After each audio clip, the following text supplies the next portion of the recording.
Hello সোনামণিরা, কেমন আছো সবাই? আমি আজকে তোমাদের মাঝে আমাদের অতি পরিচিত একটি ভোজ্য তেল, যার বীজ আমরা ব্যবহার করে থাকি, সরিষা বিষয়ে কথা বলবো। আমরা আবাদে যে সরিষাগুলো ব্যবহার করে থাকি সেটা বাড়ি 7, 8, 14 এবং 18 অন্যতম। তোমরা যে মাঠটিতে দেখছো এটা টরি 8 জাতের সরিষা। এই সরিষার বৈজ্ঞানিক নাম ব্রাসিকা জানসিয়া। সরিষা শুধু ভোজ্য তেল হিসাবে খুবই পরিচিত, এছাড়াও মানুষ গায়ে মাখার তেল হিসাবে এটা ব্যবহার করে থাকে। যারা ফেসবুক থেকে দেখছো ফলো করবে এবং ইউটিউব থেকে যারা দেখছো সাবস্ক্রাইব করবে।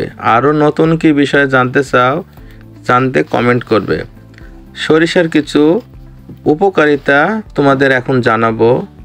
সরিষা শরীরে কোলেস্টেরলের মাত্রা হ্রাস করে, হৃদরোগের আশঙ্কা কমায়, ভিটামিন ও মিনারেল চুলের অকাল পক্কতা রোধ করে।